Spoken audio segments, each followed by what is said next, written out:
Would you like to know how to connect emotionally with others? How to bond with them using your emotional intelligence? If yes, stay tuned. Hi, this is Sebastian Antonovich, and on my 5-minute psychology channel, I talk about stress management, intelligence, and mental health. And today I would like to talk to you about ways in which you can connect with others, you can bond with them emotionally, meaning using your emotional intelligence. I'm sure you have wondered many a time observing people that when sometimes two people meet, there is some chemistry between them, and you may be wondering what it is. Well, in many cases, this is emotional intelligence, and this is something you can use really effectively.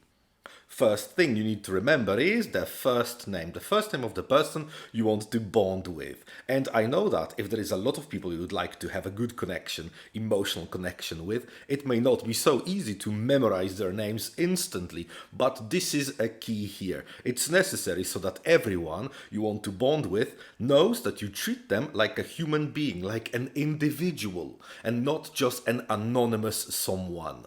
And remember always to get it right.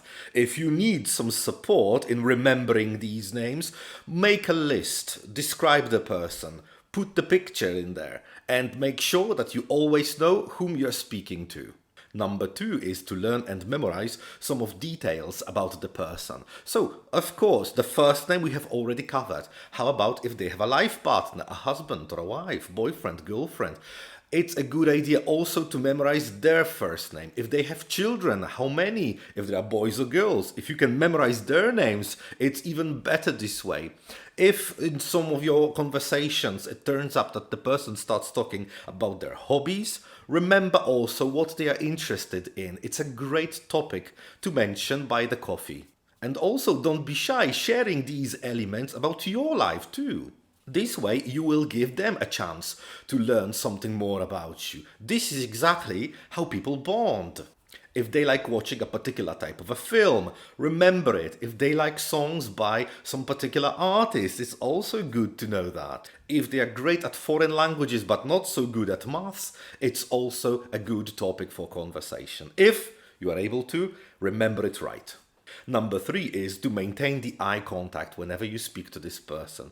Not an obsessive when you are drilling the person with your eyes, no, but a casual, natural eye contact. Whenever you speak to the person, remember that you are looking at them, you're looking in their direction rather than just looking around as if you are trying to hide something or as if you are ashamed of something. When you look the person in the eye, it creates this impression that you are more honest with them and you are a type of a more direct person. This is definitely something you may want to go for.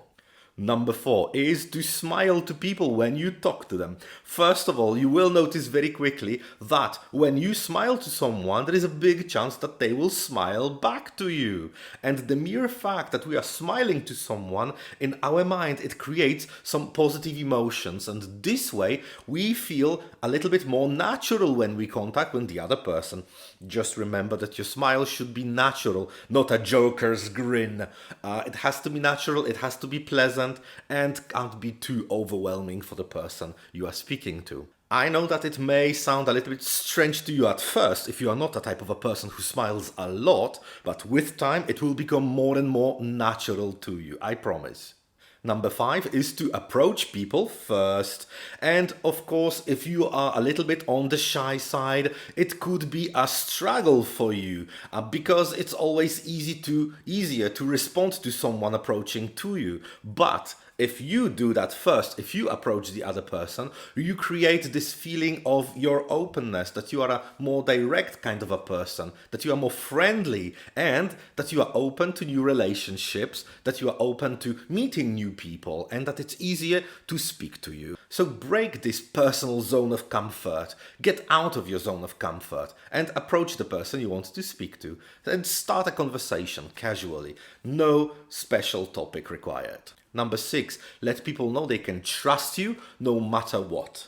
If they share some emotions with you, Make them sure that they are natural, that you are not judging them, and whatever they say, that it will always remain between the two of you, that you will not share their secret with someone else. This way, you can count on them as well, I hope, that and whatever you tell them, they will keep to themselves. And this is another thing that creates this bond between the two of you. This is an understanding, a mutual understanding that your secrets, the secrets of the both of you, will never be revealed by the other person.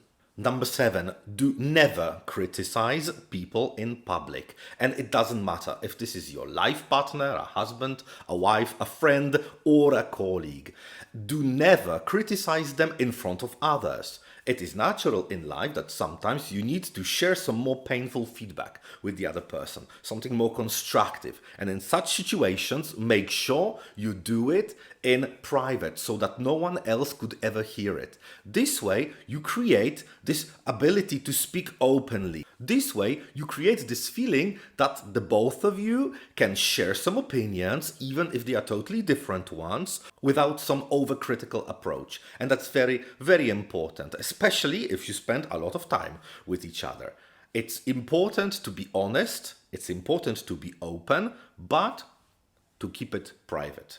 And number 8 is about a totally opposite situation. When you need to praise someone, praise them in public. There is nothing to be ashamed of. If someone deserves to be praised for something, do it in the open. Do it in front of others, so that everyone knows that this particular person deserves it, deserves being praised for something.